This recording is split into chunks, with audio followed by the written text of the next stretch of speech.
Hello, everybody, and welcome to the Google Hangout for Nikon European Film Festival with Elliot Grove. And Elliot is, I'm afraid, going to join us in a couple of minutes. He's having some technical problems. So I'm Alison, I'm working on the festival, and I thought I would just fill you in on some of the details that we'll be discussing today. So first of all, we'll be having a chat with Elliot. We'll just do a quick introduction, and then you can ask him your questions. The Q&A app is activated now, so you will be able to see the Q&A app on the top right of your screen and type in your questions there. And I've already got one from Renata asking if she's here and on time, and yes, you are. And so that's the first bit. If you cannot see the Q&A app by any chance, sometimes it will appear in the top right of the screen as a little cube, a little block made up of other small blocks.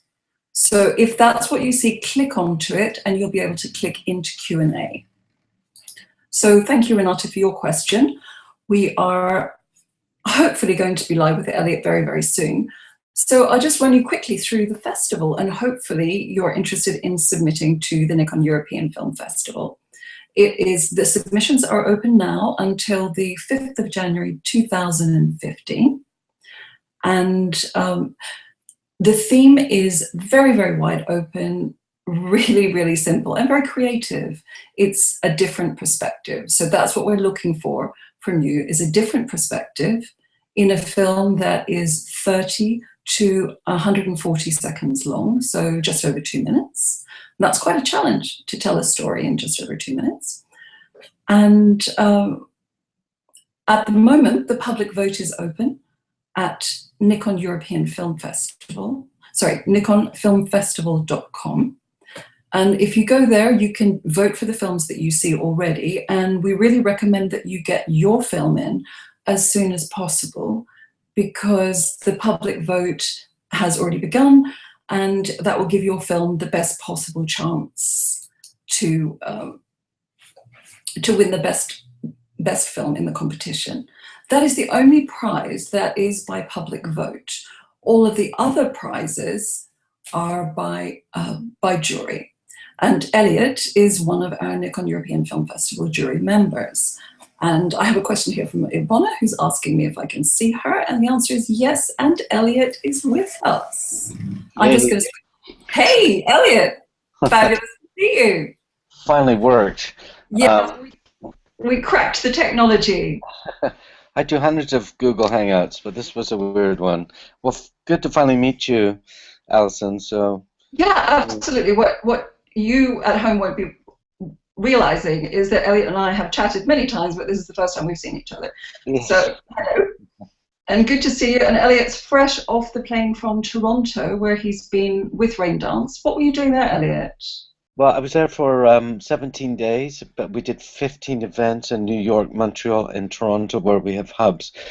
And I met probably 1,500 filmmakers during that period of time, writers, directors, producers. But one question I keep getting asked all the time, Alison, I'm sure you do too, is how do I break in? How do I start? How do I get going? And people think that I have all the answers. All I do is run a film festival that's Oscar qualifying, and I've happened to meet a lot of really cool people in my time, like people like Edgar Wright and Chris Nolan and so on. But shorts are where it's happening right now, and in America, everyone's making web series. It's astounding. Oh, that's amazing. So that's a whole new technology for people, is to get, and that's a really short format as well, which is also what we're working with. Yeah, it's short. It's not a new technology. What's new about it is the distribution, getting stuff out on the internet, as we're talking right now. People getting hundreds of millions of views even for their work. And in the traditional cinema, of course, it would take generations to get even 1 million people to see your film. It's very exciting. I mean, yeah, that is really exciting, and a completely new way for people to break in. But also a traditional way is the short film and festival that we're working on. So, what I love about that, Alison, is that First of all, you've got one of these iconic brands, a brand that's been going forever, that's associated with this incredible quality and technology to do with single images, lending their weight in behind a short film festival and using the short film as a way to get noticed, because it's all about getting noticed. So that's what's so exciting about the Nikon Film Festival. That's why I agreed to get involved. Brilliant.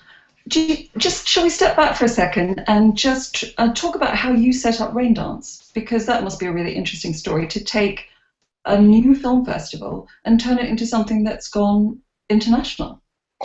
Well, yeah, it has. It's taken a long time, over 20 years. But when I started Raindance, it wasn't a festival to start with. I started Raindance to prove to myself that I could make make a movie without any money, without any experience or training. You see, previously I'd worked in the industry as a scenic artist and worked on lots of as a producer's assistant, lots of films. But then I got out of it. I lost everything, and in a moment of personal chaos, I'd gone bust here in London in 1991, spent a whole year feeling sorry for myself, and then I decided to do a thought experiment. I thought at that point I had absolutely nothing to lose. I had £150 I could spend. I was sharing an office. A guy gave me a desk. He sadly passed away now. And in the days of a fax machine, I typed up a one-page press release and put it through the machine until my money ran out. But the question is who to send it to. I sent it to all the people I picked from the Variety Cannes Market Guide from 1993. This was that was in May, and I would have done this in June. In October, we had the first film festival, and I was so naive, Alison. I see that a film was coming in 97 minutes long, so I would start the next one 3 minutes later, forgetting that you need to empty the cinema and clean the popcorn off the seats. I was such a I made every single mistake under the book. I mean, oh my God. But people came, and they came because it was really fantastic content, and that was my big wake-up call. If you got fantastic content, people will come.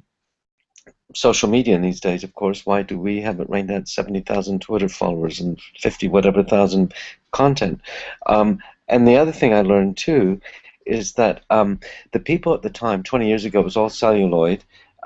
Digital and DSLR hadn't even been thought of yet. That's relatively new, the last 10 years or so. But people who make equipment, who make movies, like to overcomplicate things. They like to make it really mysterious because they don't want you to join in. And this may sound like a cheap platitude. It isn't. I'm totally serious. Another thing I like about Nikon is that they've used in their simple architecture, if you like, of the technology, and are able to explain it so easily to anyone new picking up a camera to be able to shoot like a pro with great, fantastic image quality, literally in seconds. And that's something I think that's unique to Nikon. We know that of Apple. You buy a new Apple, and any dummy can set up a new computer just by plugging it in a couple minutes. Well, Nikon's even easier. It's brilliant, and that kind of leads us on to the idea of this festival being open to everyone, because we have a really simple, really clear theme, and people can shoot on any device. It doesn't have to be an Nikon device. Yeah. Well, exactly right. I mean, if you're a taxi driver, a high school teacher, a maintenance worker, a shepherd, it doesn't really matter, because what is so cool about this competition is, you need to tell us your story. Make the story something that you think, that you see that's every day. How can you switch it and make us see it in a new way? Because me in London, with my cool shades, dressed all in black, when I see your story from wherever it is in the world, I'm always interested in your perspective on it. I want to learn something about you, or something I want to learn something about something I already know about. And if I can find that, I go, bingo, wow. Absolutely. So what's the advantage then of short film, really, in working with something as short as 140 seconds? What would you say are the advantages and the challenges? Well, first of all, the advantages are it's short, it's easier to get on the internet, people are more likely to watch it. If you go on YouTube, people always saying to me, "Hey, watch a link," and I click on it. The first thing I see is how long is the damn thing? And I go, "Oh my God, 3 minutes is a long time." But 140 seconds is one of those lengths that's long enough to be serious and short enough to be short enough for people to use it. We call them micro shorts, things under 3 minutes. The problem you've got is how do you squeeze so much information into such a tiny, tiny amount of time? And the tool that a lot of professional filmmakers use, Alison, I don't think we talked about this the other day. The tool that professional short filmmakers make is the tool of universal moment. So if I see opening frame of a Christmas tree with, or I should say today, if I see an opening frame of a table with cranberry sauce and a roast turkey, I think, ah, Thanksgiving, bargains, sales, Black Friday. Oh yes, and weird Uncle Norman who gets drunk and insults the entire family later at dinner. You see, I've taken that and squeezed it down. So universal moments could be personal, like birthday, or public, like graduation, funeral, wedding, bar mitzvah, bat mitzvah. Could be civic, like 4th of July in America, or the big football game, or things like that. And when I use that, and it can really allow you to compress your story. And then, of course, short films of this length tend to be cyclical. And it is always, in other words, they start and end at the same place, but when they end, the characters change. They've learned something, or we've learned something. And also short films. That story arc. There's a progression. Yeah. And short films with that arc, and people change or don't change, when characters don't change, it's often the basis of comedy, where the character's challenged to do something in order to survive. They keep screwing up and go, "Ah, that was funny. I hope I don't make the same mistake." Actually, that reminds me of one of my favorite films, which is Orange County, and that is based on that premise of the guy kind of keeping on making the same mistake. So what films would you recommend that people see that would illustrate some of the points that you'd like to offer in terms of advice? So if a filmmaker comes to you and says, what's your favorite film, or what director should I look at his body of work in order to become a filmmaker? Well, commercials are often a good way to look at. In the early commercials of people like, oh, the name just got out of my head. How embarrassing is this? British director. Oh, Ridley Scott. And if you start looking at short films, and they're all over the place, I wish I could point you, Alison. This is something I should do. Remind me. And on Monday, because I'm working all weekend, I'm teaching here in London. Why don't we build a page, a great place to go to see the exemplary short films. I've got a couple of pages on our website.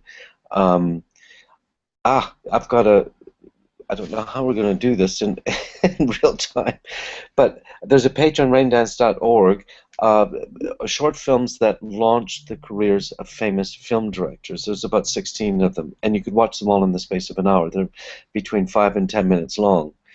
Fantastic. What we'll do on practical terms is I'll find the link for this just as we've finished our broadcast and post it on the event page, and then everyone can see it. Yeah, and YouTube is amazing, or Vimeo is amazing. So much stuff. The problem is with YouTube and Vimeo, it's acres and acres of dire, can I use the word crap, on something as prestigious as the Nikon European Film Festival. Actually, let's go on to a couple of questions that we've had. We've got one from Renata, who's saying, how long have you personally been into filmmaking yourself? Well, over 30 years, really. I started film. I worked as a scenic artist for 9 years. Then I left for about 14 years and had kids, had family, did other things, went spectacularly bust. And then 23 years ago, I started Raindance again. And over that time, I've produced about 700 shorts and 6 feature films, one of which is just about to start shooting Easter time, with Roland Gift, the writer, director, and singer, but also known as the front man of Fine Young Cannibals. Yes, fantastic.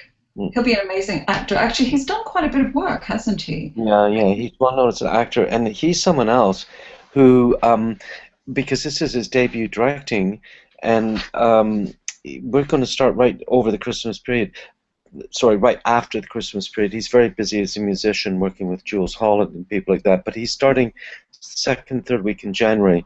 I'm going to be going out with him with a camera person, with test driving that lovely Nikon camera that I've heard about. That's so good, the new one, which I haven't physically seen yet because I've been in Toronto. But he's going to go and do every day do another short film, no more than 2 or 3 minutes long, experimenting with scenes and ideas and techniques that he wants to try out in his feature film.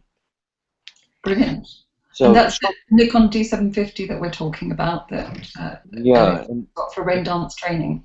Yeah, I got to say, Alison, the feedback from my technical team, the filmmaking team in London while I was away, it's just like, oh my God, they kept going, oh my God, it was OMG in message after message, OMG 750D. It's like some sort of weird, that'd be a good product name, the new Nikon OMG 850. Well, we've got, actually, this is a really good time to talk about prizes, because we've got in the Grand Prix, we've got the Nikon D810. We have as also the networking with you at Cannes Film Festival 2015, and the D750 is a part of all the other prizes. So shall we have a chat about what you're going to be doing with people at Cannes and how that can change their lives and careers? Well, Alison, some lucky person is going to be able to go with a mate to Cannes Film Festival, which is the biggest by far of anything. Forget Sundance or Berlinale or Rotterdam. Cannes is just the biggest. It is huge. There are over 50,000 delegates. There's over 3,000 films playing, feature films playing. There's over 1,800 exhibitors, and there's going to be two lucky people there for a week with me, meeting up every midday after the alcohol wears off, and we'll be explaining how Cannes works. And I've had people, many people I've known that I've taken around, and I can't guarantee anything, of course, Alison, but people actually walk back with checks to turn their little demo reel short that they've made into something at longer length. And if nothing else, you can't actually attend the Cannes Film Festival unless you have permission to do so, and they only give permission to industry people. So two people, the lucky winner here can bring a mate down to the Nikon, the Cannes Film Festival. Meet me. I'll show the back rooms where I'll get you in behind all the back curtains. I'll show you how to get tickets.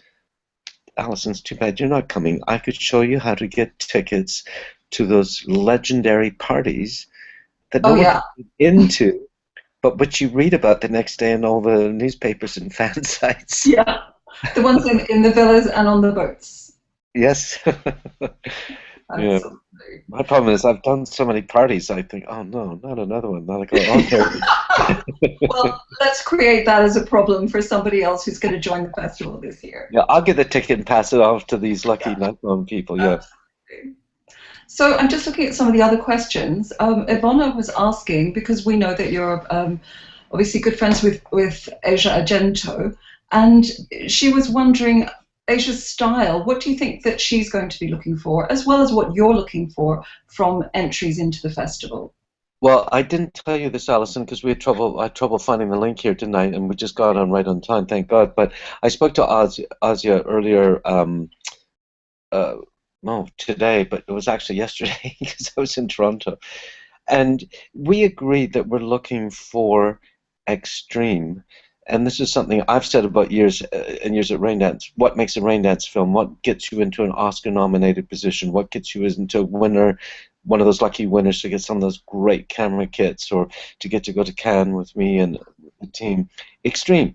Extreme story. Extreme story could mean extreme topic, it could be extreme outlook or extreme view, but extreme, something that no one else has done, or taking someone else's idea and just pushing it extreme, just exaggerating it. So that's number one. The second is, of course, extreme filmmaking techniques. How can you bend the curve? How can you do something beyond the horizon? And the third reason I use the word extreme, as would Asia, is it's got to be extremely entertaining. Let's not forget this is the entertainment business. It's not the art business or the, I don't know, it's make people laugh or cry or scream or get turned on, whatever it is. And Asia said to me yesterday when I was in Toronto, it's still the same day for me.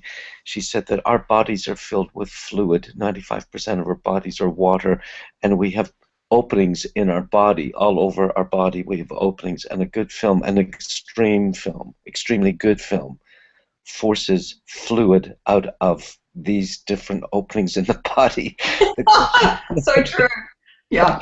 A really, really good film. Actually, I saw The Imitation Game the other night, and it All right. was everyone I went with cried Yeah. at the end because Yeah. it was such a moving film and so beautifully shot. Well, I made a film with Benedict last summer, a short film that he's directing, and that's what he was doing. He was directing. He's a frustrated director who ends up with his acting career. Benedict Cumberbatch. What does he do? He gets a bit of money, gets a few mates. They rented a house in this case, and for 3 days they got some food and stuff, and they shot all day and night, and they had basically a party making a film. Actually, that's a great recommendation. We should suggest to people they should do weekend house parties and make a film. That is a great idea. I mean, why not? Because here's the other thing: that when you don't have much money, what costs money is numbers of actors, more mouths to feed, and numbers of locations. So if you were shooting downtown one day and had to move people out to the edge of town the second day, well, you've got to hire a bus, you got to get another location, you lose time setting up. But when you do it all in somebody's house with a garden or a factory or an office or any place or a church hall or a community center, a prison cafeteria, whatever you can get your head into it. You see what I mean? Yeah. It's self-contained. It's self-contained. Yes. And oh, guess what? Paranormal Activity. Yeah. That was pretty self-contained if you think about it. Upstairs, downstairs. Because most self-contained film of all was My Dinner with Andre. Yeah. Or the dinner party, yeah. Yeah, phone booth was already Yeah. rather phone booth. A lot of money, expensive actor, but you could do that for nothing if you wanted to. And Yeah, the cool thing, since we're talking about Nikon, and I haven't had my hands on it yet, Alison, but the cool thing about Nikon is with that gear, with the self-contained, low-budget parameters, you can actually make it look so amazing. They'll think that you had $1 million.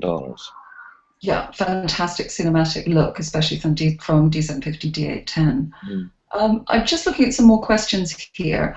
And Richard is asking, do you think that short films are more intensive to work with than traditional longer films? I think we were talking about that a bit before, but really, is it only just that you've got so much more time to expand the arc of a story, or is it actually that you can get more impact from a very, very short story?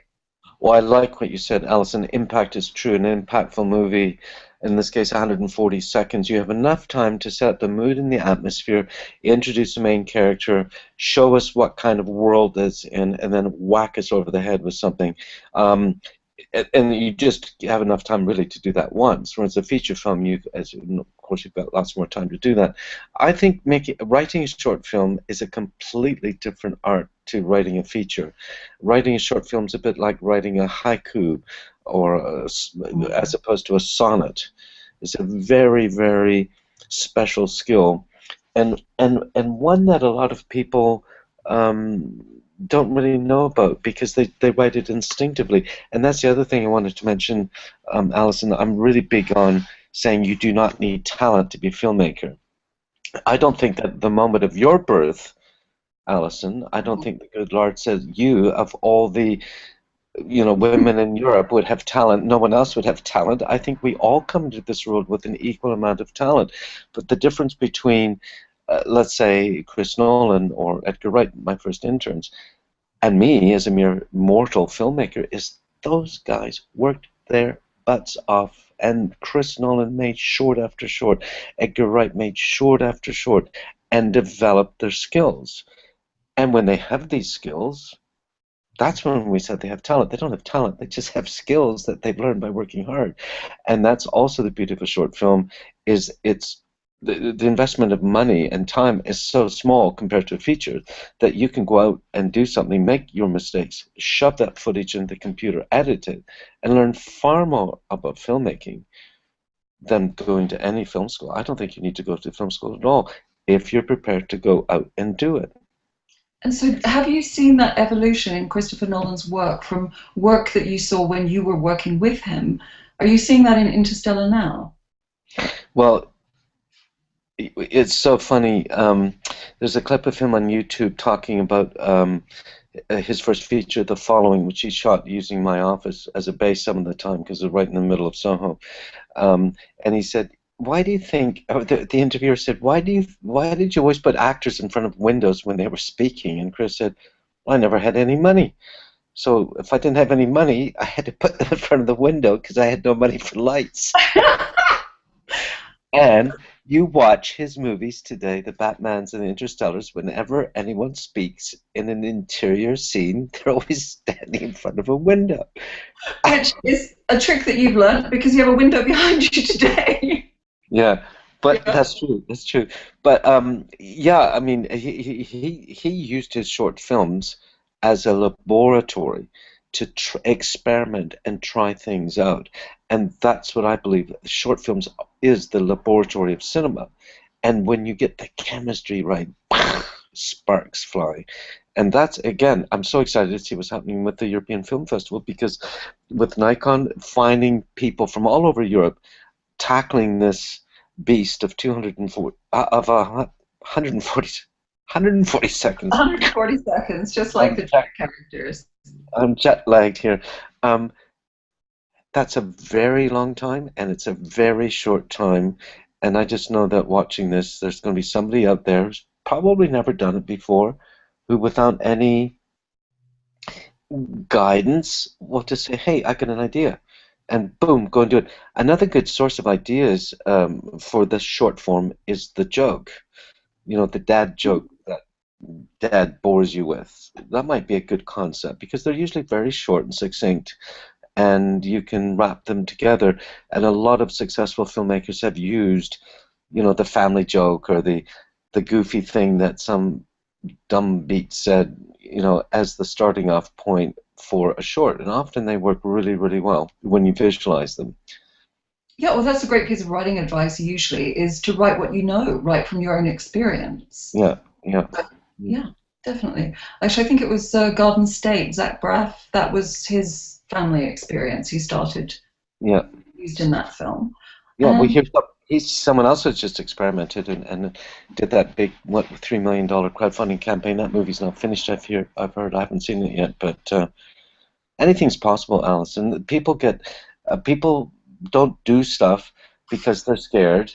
They're scared because they think, "Oh, I need money." Well, you don't need money. They're scared because they don't have an idea. Well, guess what? You and I making this up. We didn't rehearse this, and yeah. hopefully it's not too boring.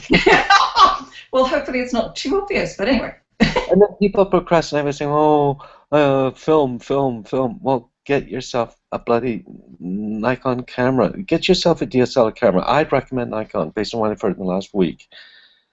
And I would charge it up and point the lens at a mate who I will call an actor, and I'll press the button, turn it on. That's filmmaking. That's all. That's all Chris Nolan does is points a camera at actors. That's all Zach Braff just points a camera at actors. That's all it is. And take all the mystery away, and guess what? You'll learn really quick what makes you feel really good and what makes you feel even better. So the next time you do it, you'll just do the stuff that makes you feel better. So it's just experimentation, isn't it? It's just do it. It's that Nike moment, isn't it? Just do it. Yeah, yeah, yeah. So then we're just looking at the prizes that we have. We've got the narrative, best narrative. So of course that's really digging down into the story.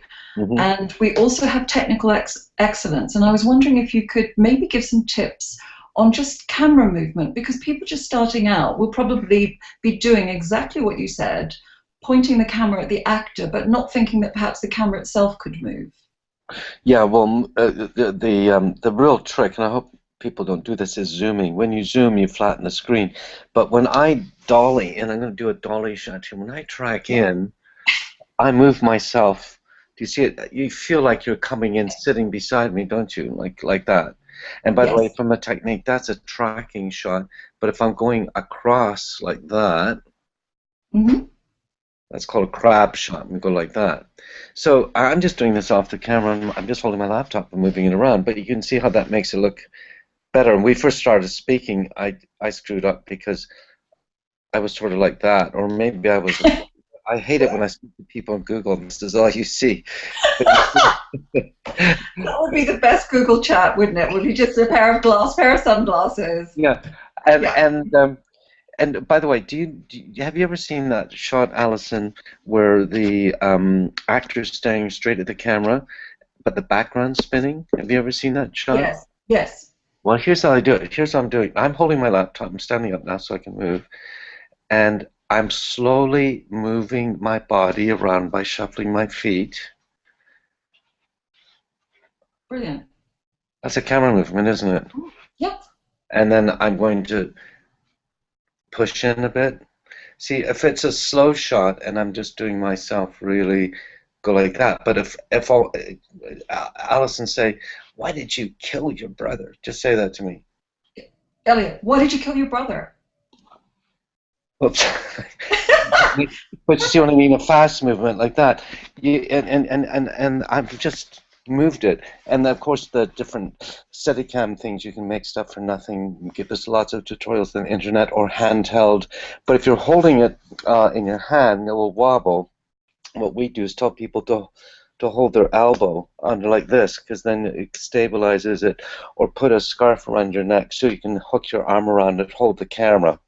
Because then the Nikon, like all DSLRs, is light, yeah, and it's easy to shake. So stabilize it, and when you walk, don't walk like you walk forward, one foot in front of the other. Sort of cross your feet and move sideways, and that will keep it.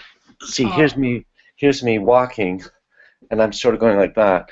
But if I go sideways and cross my legs over each other, oops, I just about fell over. That makes it a much more stable shot. Yeah, much more stable. That's amazing. We've actually had a little masterclass in filmmaking here already. That's fantastic. I don't know about masterclass. I should have thought about this earlier. I didn't even think of doing, when you talked about camera, I should have thought, so easy to demonstrate the movement. Yeah, it's fantastic. Well, we've already heard about lighting. So the lighting is getting that, the Christopher Nolan trick is getting the window behind the person. So that's a cheap lighting source. Yeah, We've but got some camera. when the window's behind the person, so we got to be, see how I'm all dark shadow there. Yes. Yeah, so you want to stand to the side, so the wind, they'll actually have Yes. a little IKEA light here, which is perfectly fine. And with this, I can sort of, I can, see that's too much, and I can sort of go like that. I can just play around with it, and again, it's not badly lit, actually. You got a nice side fill coming in there. Yeah. Okay, so let's just talk about kind of DSLR changing the face of filmmaking, because we were talking yesterday about the first Australian feature film being shot on a D810, the first Australian DSLR film. That's amazing, yeah.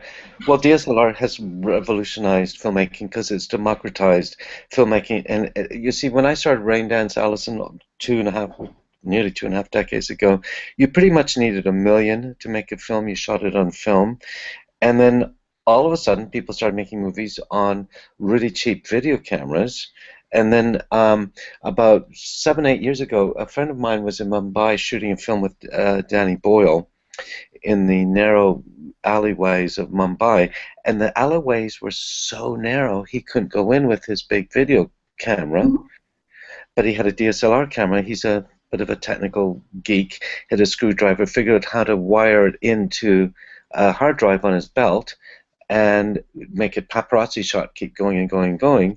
Slumdog Millionaire, Anthony Dodd Mantle. And all of a sudden, everyone realized that your stills camera takes a really good stills photo. And what camera, Alison, what camera in the world takes the very best stills photos? I think I can answer that one. I think it would be Nikon.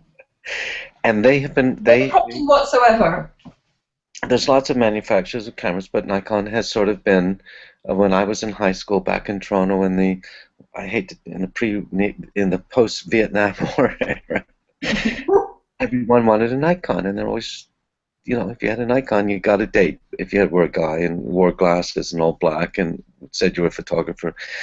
So all the manufacturers started making DSLR cameras, and what's happened in the last 3 or 4 years, all my mates in London that rent video equipment Mhm. have had to close down because everyone's shooting a Nikon or a DSLR camera that you can buy for thousands rather than, or I should say hundreds, rather than tens of thousands of these very high-end cameras.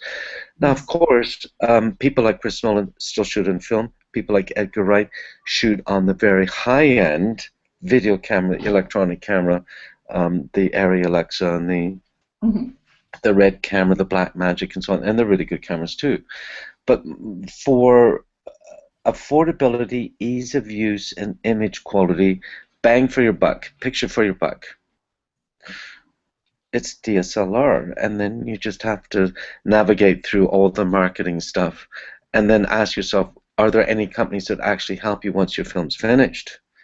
Because once your film's finished, how are you going to get people to see it?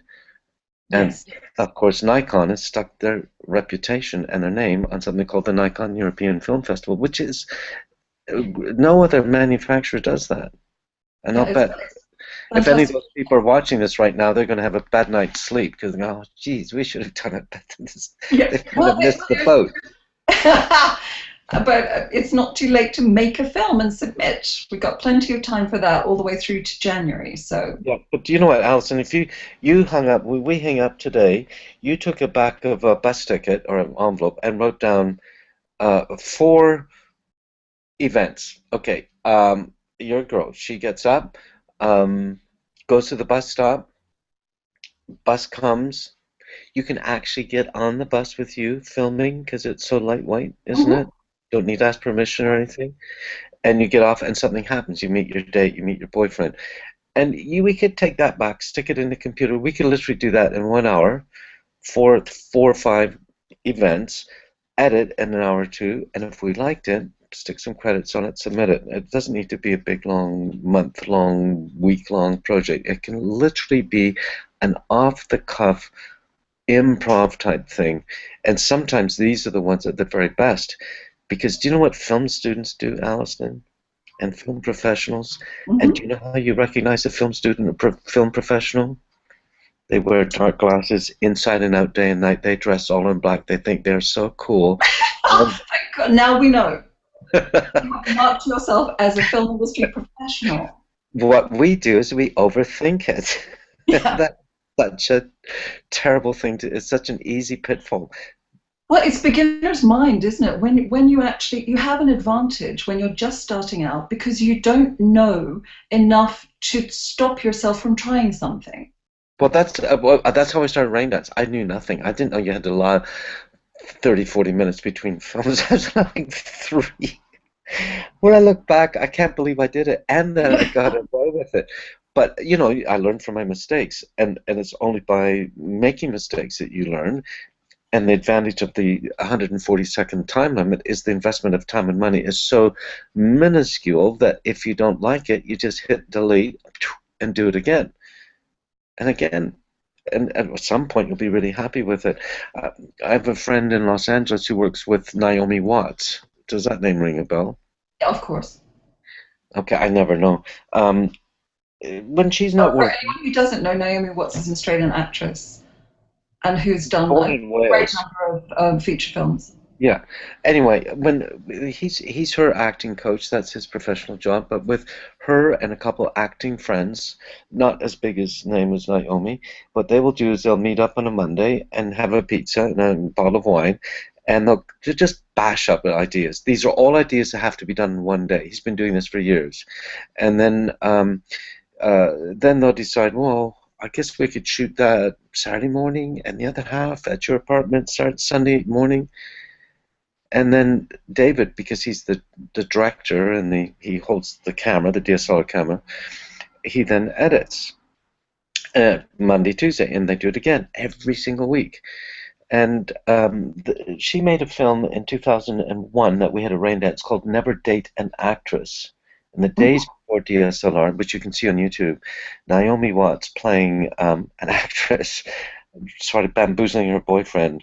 And David made that to explain how badly he felt after his own actress girlfriend cheated on him in New York when she went to New York. And that was the idea.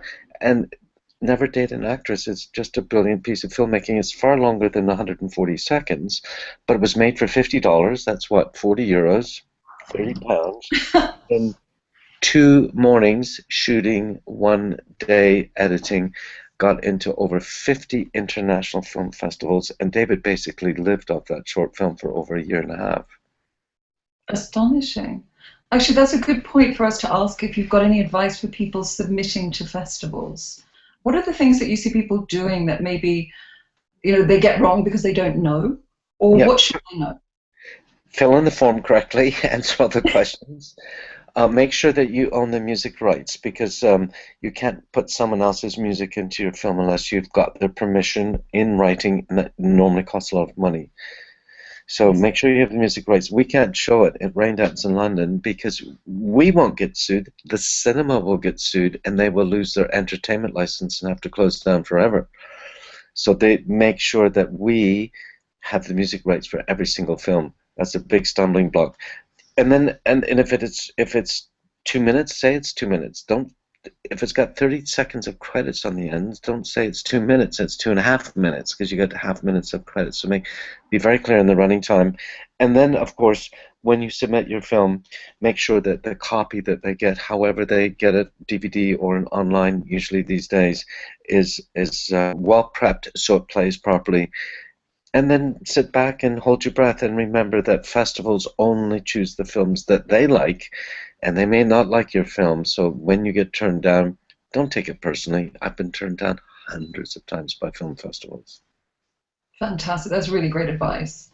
Now, one thing, I've had a question in here from Renata. She's saying, what advice would you give to photographers transitioning from photography to videography? Because that is a very different skill. And what do they really need to learn? Some top tips about the things they must think about to be cinematic rather than stills. Well, the only difference between cinematic and stills is movement. So you have to be very, just rehearse the movements. Just like you, I'm sure this person's asked the question, will have their favorite way of lighting a person sitting in an armchair in front of a window. You need to learn the different. Let me start again, Alison. I'm sorry. Successful stills photographers who transition into cinematography develop a vocabulary of camera movements as thorough and as vast as their vocabulary of, say, lighting and framing still shots. But learning the vocabulary of movement from a stills photographer isn't automatic. I know several stills photographers who can't move the camera. They don't know how to do that. Similarly, I know a lot of cinematographers who are great at doing the most amazing moving shots. You ask them to, you know, take a picture of the pet cat in the corner, and they can't do it. They can't do the single shot. But basically, it's about the movement, and of any art, developing your vocabulary of movement, and then, of course, for extra points. The kind of points that get you up the red carpet at the Cannes Film Festival or at the Oscar ceremony. Develop your own personal style. What makes you different from any other cinematographer or filmmaker, for that matter? Yes. So that is look. That is the way you tell your story, the way you light your, like you're saying, the sort of Christopher Nolan style of lighting or a particular signature camera movement. Yeah. Well, Tarantino's known for the smash cuts. A wide shot, like that, and then all of a sudden, whoops. I'm trying to do the doorknob, you know, when in Kill Bill, he goes to knock on the door, and we see him walk out on the step, and then you see literally his hand on the doorknob. That's all you see, and then Uma Thurman opens the door. You know, it's like, wow, you're not supposed. That's like wrong. You're not supposed to do it, but he does it. He gets away with it because he understands the grammar of film. He understands the grammar of film directing, and he has this vocabulary of movements, of things that he's developed. I shouldn't say that he's developed. He's well noted for saying too. Great advice for filmmakers, of watching lots and lots of movies and saying that all artists borrow from others, but great artists steal. So he's very blatant. If you see something that someone does, you know, I'm going to just do that. So successful filmmakers watch film after film after film, always asking themselves, hey, how did they do that? Do I like it? Yes. Well, I'm going to do it, and that's what it is. Yeah, and it's never.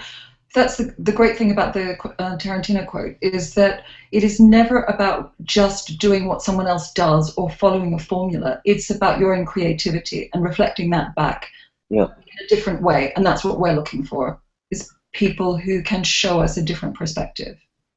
Yeah, you know, in your job, Alison, if someone could say to you, oh, what do you do, Alison? Let me interview you for a second. What is your job at Nikon? European. Much a load of different things, but usually working on events like this and doing a lot of social media. Okay, if so someone said to you, oh, Alison, you're an expert in social media, and they looked over your shoulder and saw you typing away for 5 minutes and said, well, why don't you try that? And what if they showed you something about your job that you had never thought of before? You'd go, awesome, wouldn't you? You'd go, effing A. You'd go, wow, wow. And that's the same that we know that people out there can do for what we're trying to do in terms of film. And that's what Tarantino's looking for. That's what Asia Argento's looking for. Speaking of Asia for a minute, she's a remarkable woman. Her father, of course, is the hugely famous Dario Argento, the horror film director out of Rome. And Asia's acted in 40 or 50 films. She's directed. She's about to start directing her 15th feature film. These are big budgets, 2-3 million. Yes. And she's a musician. She's a stills photographer. She's got 2 kids, and she's always looking for something new. And that's why we were able to get her to come on this too. Yeah, it's really exciting to have her on the jury and chairing it. It's and amazing. So we'll be getting together to look at the films and award those prizes of technical excellence, of best narrative, best student film, and the Grand Prix. Yeah, it's pretty amazing to get all that, because a lot of these competitions don't give anything except a piece of paper, which is nice. Yeah, well, there are some great prizes because it's not only the camera equipment, but there's also funding that goes with. There are cash prizes that go with many of these. Of course, the best prize is the Grand Prix. That's the one where you get to go to Cannes. We've had many volunteers, by the way, Elliot, of people who would like to come to Cannes. Yeah, well, join us. So people who want to go in place of us. And Tom has just asked, what is your favorite ever film? So that's not necessarily to give advice on great filmmaking, but just what's the one that really, really is your favorite? Oh, if I'm honest, I'm going to have to tell you a really embarrassing story. I'm not sure if my ego can handle that with my. Of course it can. We're just having a chat between the two of us. Nobody's watching. You see, oh yeah. Well, I grew up. My parents were members of a rather bizarre Protestant sect called Amish, the horse and buggy people. And I was always told never ever to go to the movie theater because the devil lived there. And here I am today doing with you the devil's work, Alison. Anyway, I'm now 16. I've never seen a movie. I have no idea what a movie is. I get sent, it's a hot summer's day, I get sent into a little village outside Toronto where I grew up with a part my dad couldn't fix it. I told you this story before. No. My dad couldn't fix it, and I found it was going to take 3 hours for the blacksmith to fix it, and it wasn't worth me going all the way back home and coming back. So there I am, 16, hot summer's day, time to kill, few coins in my pocket, and I was wondering what the devil looked like. Have you, Alison, remember at 16, wondering what the devil looked like? Yes. And lo and behold, 3 doors up from the house of the Lord was the house of the devil.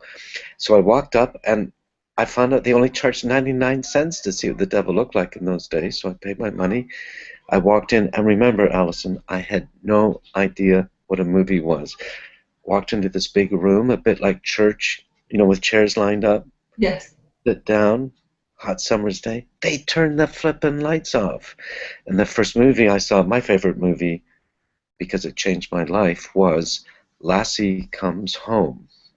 Oh my gosh. And at the Yeah. end, I couldn't, I rushed up to feel the screen to see if I could feel the texture of the bark of the fur. It was all gone in a twinkling of an eye. It was totally, totally hooked. And that movie changed my life because I had no idea what a movie was. And I cried like a little baby all the way through it. It was so sad. Oh, that's a fabulous story. And amazing. Well, that's the power of cinema. Okay, people, everyone who's watching, that's your challenge. We need a film that's going to have that kind of impact on our jury and also on the people who are watching and in the public. And I'm just going to say we've run over quite a bit, Elliot, because it's been a brilliant chat. I'm just going to say thank you very, very much for sharing all these great stories and giving amazing advice and a very unexpected masterclass in filmmaking. So thank you for that. And anyone who's interested in Raindance, please go to raindance.org and have a look at Elliot's making camera movements for us now. And don't forget, public vote is now open at nikonfilmfestival.com, and that's also where you can submit your short film by the 5th of January. So thank you to everyone for joining us today for Film Chat. And Elliot, we have to do this again because this was a ton of fun. Oh yeah, it was great fun for me too, Alison. Well, you got my email, you have my cell phone number, and Brilliant. yeah. We'll talk soon. Take care. Thank you. Okay, bye-bye. Bye-bye.